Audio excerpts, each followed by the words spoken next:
Good afternoon, this is Jeff with Sewer Tech Northwest. Today we're at property address 2145 Rock Ledge Drive Northeast here in Keizer, located on the right side of the home. That's as you're facing the front of the house from the street. That's how I describe everything.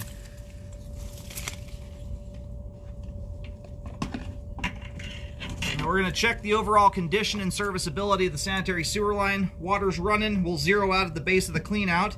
Just wanted to show you this. So we're on the backyard side of the fence. So you got to make your way up, I mean, probably more than 3/4 up the right side of the home here before you find the clean out. It's dang near at the back right corner of the house. So we're maybe 4 feet in from that back corner coming out the right side of the home. Drop it into a 3-inch ABS clean out. Waters are running. Here, zeroed out and off we go here. The line swaps over to PVC immediately upon access, and I'll get a little better view of that transition on the way out. It's a common spot for the sewer lines to change diameter. In this case, potentially to 4-inch pipe. We are in a level of standing water right now, and it looks like we've gone back and forth there between standard PVC and 3034. And we'll see how this drains out. Right now, I think I've only got a sink running, so I don't suspect we're going to see a huge change in water level there. Got a bathtub running, we might, but you have a half-decent belly in the line. And we're going right back into another one here.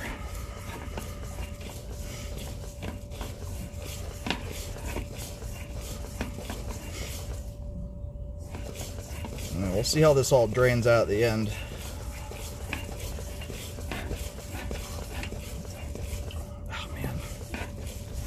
And the hard part here is when you start getting these things back to back like this close together, the line is all dependent upon itself for grade. So when they're that close together, it's basically impossible to spot repair each individual one. You often have to do big swaths of ground to get the grade back. So the water should be running now? Thank you, sir.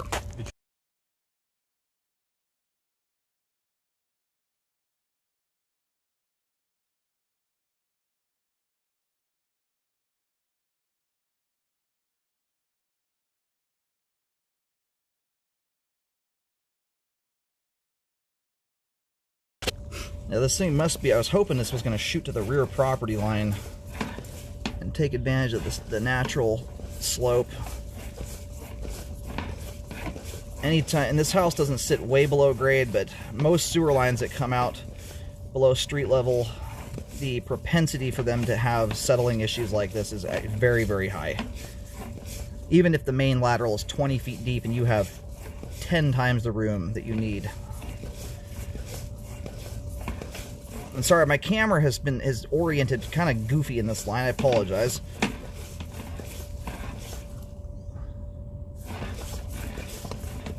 Doesn't bug my eyeballs at all after 25,000 sewer scopes, but I don't want to sit level here for some fun reason. All right, and there's our main connection there at about 100. Man, that's a long sewer line, 105 feet.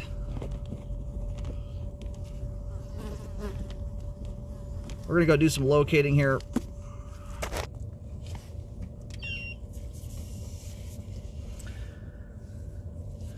Alright, line's still draining off here, but I did go locate the camera head. Line terminates out on Rock Ledge Drive. It's kind of a general route the line takes. Comes up the right side of the house, then crosses under the driveway. Gets, I believe, most of the width across the from right to left, and then turns and shoots out to the street. So it crosses, I believe, the entire driveway and then turns out to the road.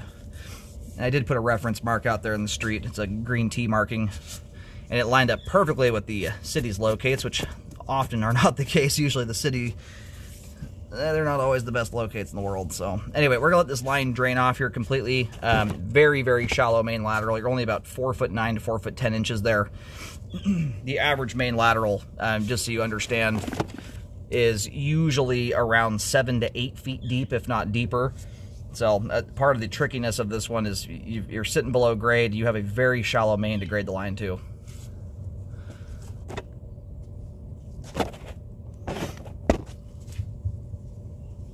And what I'll probably do on this one, and if I forget, just let me know and I will send a copy over, but I get a video like this where my camera kind of sits funky,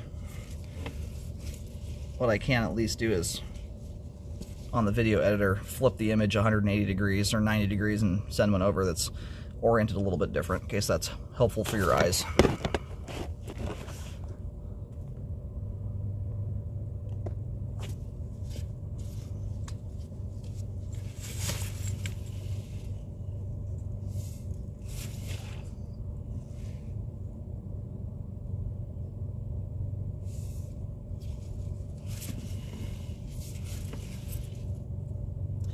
Yeah, so I can tell, yeah, right now we're even in standing water at the moment. You can see it ripple. There's still a little trickling off, but that is indeed standing water there.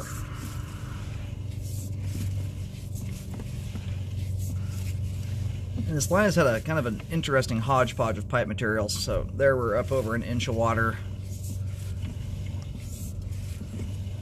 There are some spots in here where it almost looks like the line may have been spot repaired. The line switches back and forth between standard PVC and 3034. So I'm not sure if any of this has been attempted to be corrected at some point.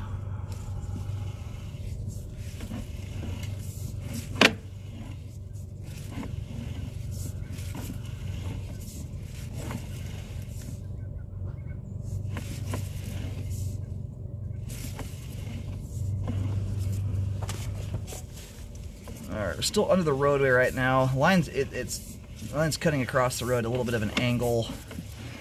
So I'm going to do kind of general locating on this one.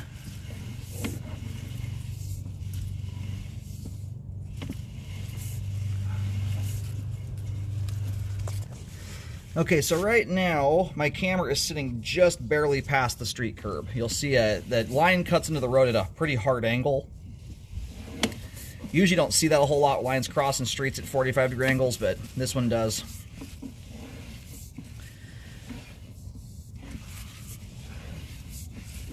Anyway, just off the curb there, I was sitting about 4 foot. Yeah, it's hard to see right now, but it looks like there's still some amount of water in the line there, in the flow line. And even though it tapers off to not a ton, bellies are, when you get continuous standing water like this, you can't fix the more significant parts of the line. It's impossible, especially with a line this tightly graded. You know, right now we've been in, 1/16 of an inch, 1/4 inch water type scenario. There are parts of it, like this section here,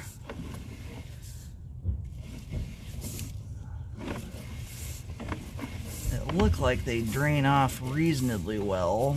Let's see if we hit any.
Alright, so I'm going to do photos for at least this locate here in particular. This is under the driveway.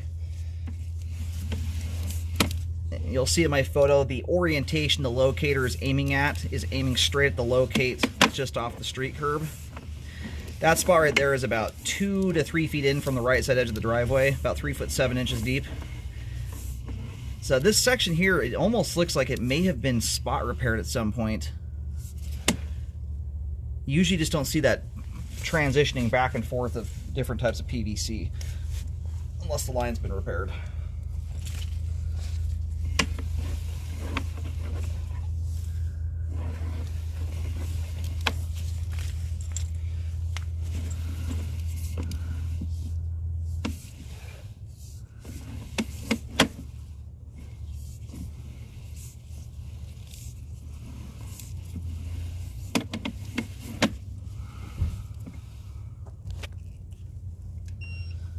And now we're in the grass situated to the right side of the driveway, about 2 foot 7 inches. And sorry for the back and forth here. I've got to kind of go back and forth a little bit to figure out where the spots are that don't have standing water in them.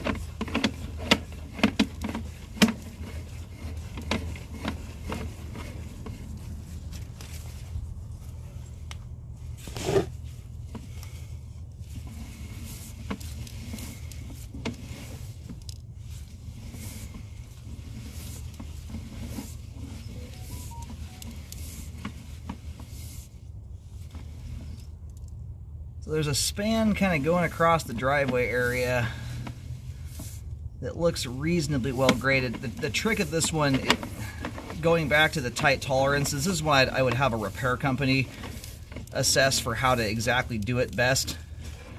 A lot of times when you're dealing with grading this tight, even if you have a section of the line that is graded reasonably well, you often have to redo large swaths just to get the grade dialed in.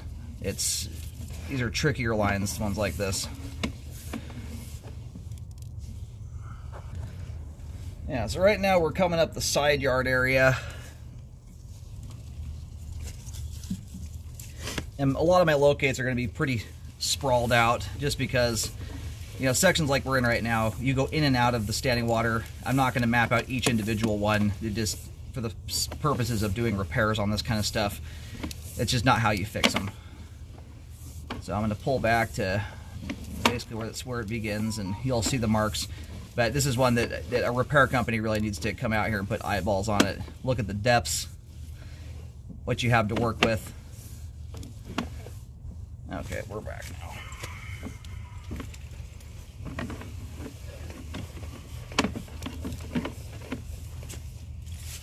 To see how best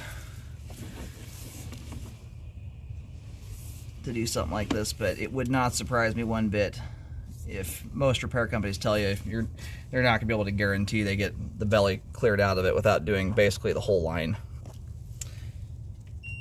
Alrighty. So my first marking here you're going to see is you got to kind of pull the bushes back a little bit. I'll show where this is at here just so you can identify it, but the standing water begins at around 3.5 feet out from the clean out. So there's the wall of the house, and here's the grass. About a foot in to this bushes here, you'll see this is a green paint marking we're looking at here on the ground. That's what that's out there. So you've got one spot in the line, one stretch that kind of spans into the driveway area that grades off okay. Otherwise, every other part of the line either has continuous bellies or bellies back to back to back. So anytime I get standing water throughout this much of a sewer line, it's a scenario where I'm going to recommend repairing it. If repairs do not happen, the big thing with lines like this, you want to be very aware of what's going down the line. Anytime you have standing water to this extent, the average line out there, for instance, a lot of folks don't realize this. When you flush the toilet, solids rarely go from A to B in one toilet flush, unless your line is extremely short and very, very steeply graded. Most things will stop up partway down line on a perfectly graded sewer line. So it's under, sinks, showers, everything draining in the house. It ends up conveying solids from A to B. So when you have a line like this, nothing is going to get down this line without stopping in multiple different locations. So you need to be extra prevalent when it comes to things like cooking oil, grease, fats. These homeowners are actually doing a pretty good job. I don't know if this line has been cleaned. It is remarkably clean considering how much standing water is throughout the line. It's probably a low occupancy household too, which certainly helps. 1 or 2 adults who are doing things right can keep a line like this relatively clean. But when you get this much standing water throughout a line, the average household out here, I try to look at these things like who's going to be living in the home, is a 2 adults, 2 kids, a decent sized household, which you would generally expect to see a bit more buildup in the line, even if you're treating the line half decent. So if no repairs happen here for some reason, The big thing is keep it to folded toilet paper, no wipes, flushable wipes, paper towels, tampons, things that don't disintegrate easily and readily. You want to avoid any of that stuff from going down the line. Fats, greases, and oils also very important. That will build up anywhere in a line, but especially likes to concentrate at areas of standing water. You know, those are the big things. You just want to keep the debris going down the line, stuff that easily breaks down and disintegrates, because it's going to stop up somewhere, and you want to make sure when it does, it can at least break down to some extent. If the household here is changing hands from, you know, let's say 2 adults to 2 adults and 2 or 3 kids, you're going to have a significant difference in volume going down the line, and a lot less control too when kids come into the picture. Very important to do a rescope at 1 year. That's to get a baseline for how the line is handling your living habits. That's an important thing to do. So what I generally recommend on scenarios like this, if they're not repaired, is plan on doing routine maintenance cleaning. A line like this with the average household out there would generally speaking be a situation where I'd recommend yearly cleanings to keep buildup down. But the importance of the 1 year rescope is to get an idea as to how it's handling things. If you're living really clean and doing what you're supposed to, you may be able to avoid buildup. And the big one is fats, greases, and oils. That's the stuff that once it gets built up in the line, it remains there. Nothing will break it loose other than a machine going through the line. So otherwise, ideally, I'd like to see it corrected so there's no standing water issues or maintenance cleaning having to be done. But it is a sizable repair. Usually when I get these, even when you have sections that drain off okay, in order to get the grade right, they're usually having to redo the entire line in order to do so. So just be aware of that. It's a big repair, and sometimes these ones don't end up shaking out into a repair from that standpoint. But if it does get repaired, it's extremely important to do a rescope on a repair like this. It's important in general, but especially when you get tolerances this tight. You want to rescope this thing when the trenches are closed. You want to get everything compacted and ready for asphalt and concrete pouring. Put a load on top of the line, get everything tamped down like you're going to pour concrete, and scope it at that point. Otherwise, everything you're looking at's in theory until there's weight over the line. If everything looks good at that point, you can go ahead and pour your concrete and whatnot, but you don't want to do that until you've taken a look at it. That way, if you have to dig something back up, it's easy to do. As it sits right now, I don't see any obvious locations of the line where the pipe is broken. Much of it's settled, and as far as depths go, it's a little trickier to account for when you've got a decent difference in height of ground from the street level down to the house level, but I am seeing a consistent gradation here of the depths changing. You're starting out around 2 feet deep to 4 foot 10 inches deep by the time you hit the main, and I am seeing that depth change everywhere I go. So from the looks of it, sometimes people get their math wrong on these things and don't grade them right. This one's feeling more like good old-fashioned settling, just due to poor compaction from what I can tell. But when you get lines like this, these are ones where I highly recommend a repair company come out to assess it.